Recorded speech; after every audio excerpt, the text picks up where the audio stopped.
Alright, well, I'm back. This is Legend of Korra, Season 4, Episode 4, The Calling. Ask and you shall receive, I guess, because this was pretty much an Ikki episode. I was saying last time I wanted more of her because I couldn't even remember her name. Well, now I remember her name. She's Ikki. So one thing that really jumped out at me in this episode I thought was very interesting. Never noticed it before. I'm sure it's been true all along, but I only just noticed that the three kids, Aang's three grandchildren, have three different eye colors. One has Pema's eyes, one has Aang's eyes, and one has Katara's eyes. It's a cute touch. It's interesting, though, because that in turn means that even though all three of them are airbenders, one has firebender eyes, one has airbender eyes, and one has waterbender eyes. But I think they're moving away from eye color as an indicator of what kind of bending you have, even though that's the pattern they used with Mako and Bolin. Anyway, still no Asami to be seen, but then again, this episode pretty much only had Aang's three grandkids and Korra and Toph, and I'm okay with that. It was a good episode. So let's start with the grandkids. Primarily Ikki, because like I said, this was her episode. She's pretty fun. I feel like the three grandkids are basically each taking on one of three aspects of Aang.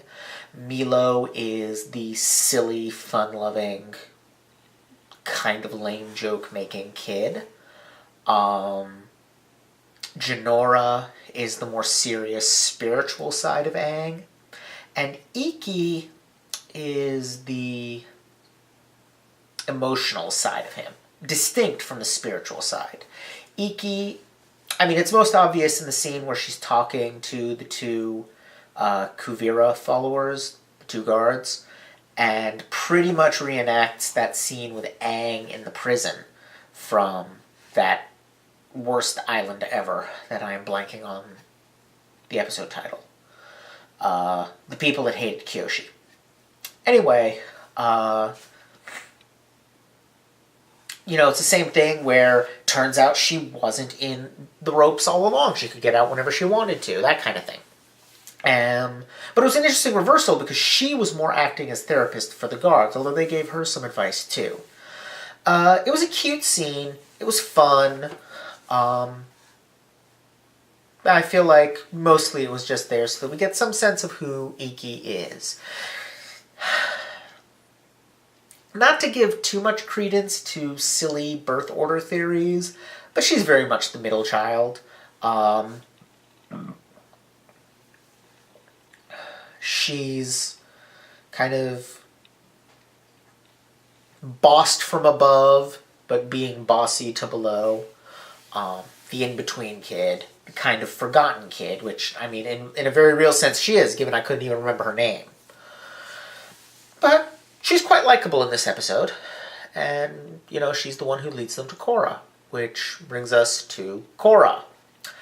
That happened faster than I expected it to.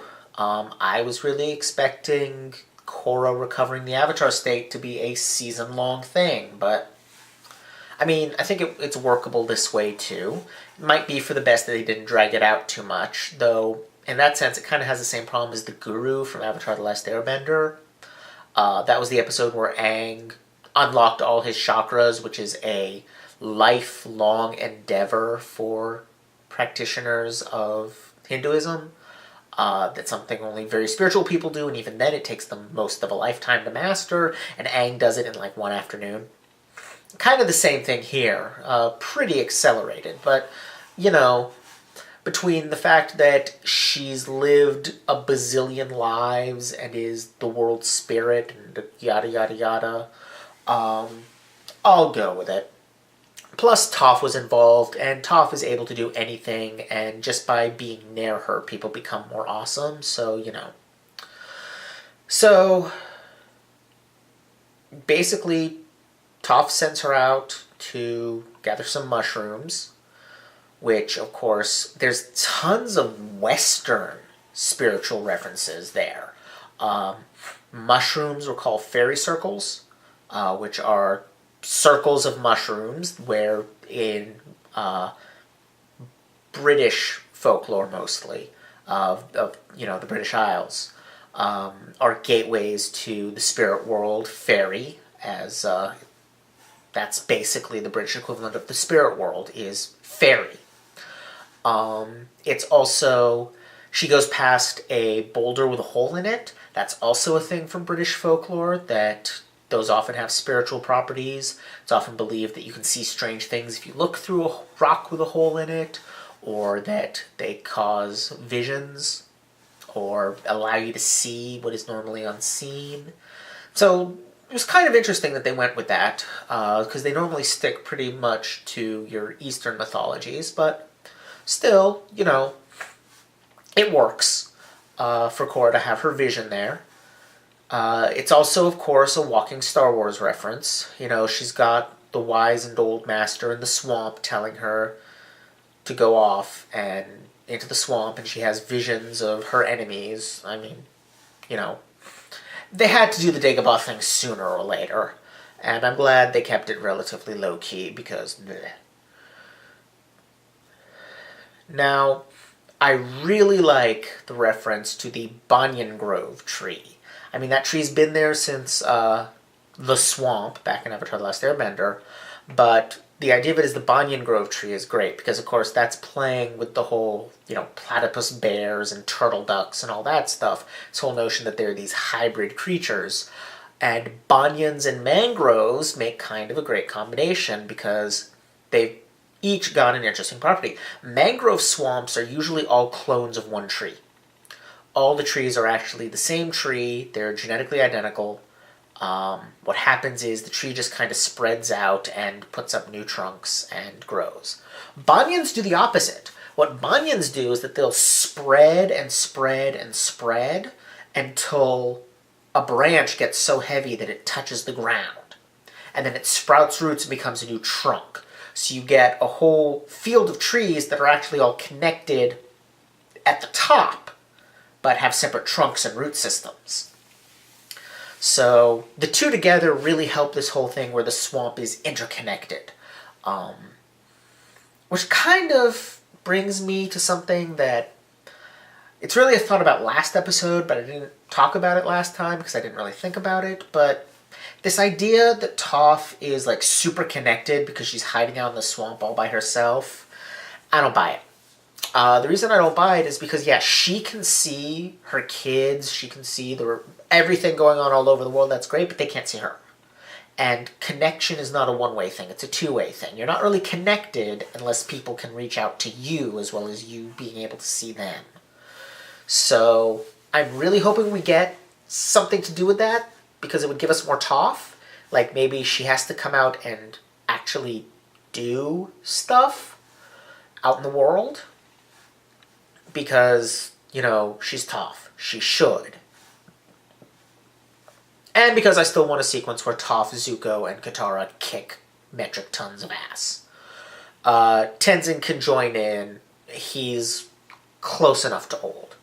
But mostly I want the three of them to be, the new old masters. Especially because it would help balance the fact that there was not a single woman in the Order of the White Lotus in Avatar The Last Airbender. And it got kind of really obvious in the finale. Anyway, that aside, this was a good episode. Really seemed to be about moving things into position. Kuvira is apparently about to attack Zaofu, as those two soldiers revealed. Again, really enjoying them. They kind of felt like the spiritual successors to the birthday guy.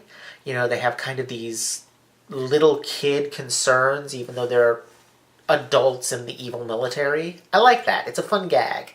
Good that they haven't overused it. And I'm guessing that this is about long enough to not have Asami, so I'm guessing she's going to show up next episode. Definitely going to have some Kuvira next episode. I'm guessing that there will be some major fighting in Zaofu. I'm going to take a wild guess and put that at about the middle of the season, because I have a feeling that the big final throwdown is either going to be, Team Avatar 2.0 invading Ba Sing Se to fight Kuvira there, or Kuvira attacking Republic City and then defending it. I'm guessing that's going to be the big finale of the season. Of course, I could be entirely wrong, but I feel like it's going to be one of those two things. I feel like Zaofu is going to be kind of the middle thing. Especially because, let's face it, Korra can tap the Avatar state again. She is going to annihilate the people attacking Zaofu unless they have some kind of new Spirit Vine-based weapon, which is, of course, a possibility, but again, I'm suspecting that's not going to show up until later in the season. I would like to see some more stuff with spirits, because they're cute and fun, and have kind of not been doing much this season, except that one that led Korra to the swamp. You know who I'd really like to see is guy whose name I'm blanking on, Ko. I'd love to see Ko come back, but I have a feeling that if he were, they'd put him in the trailer, so too bad. Otherwise, yeah, I'm still enjoying this, which is good, because I'm pretty sure by this point in Season 2, I was getting seriously worried. So that's good. Hopefully, Korra will hold on to this character development. She'll move past her fears. She's got her full power back, which is great. The more I think about it, the more I like that that happened quickly. And yeah, we'll see what happens. That's it. I guess this one's short to make up for last time being long. And see you all next time when I cover episode 5.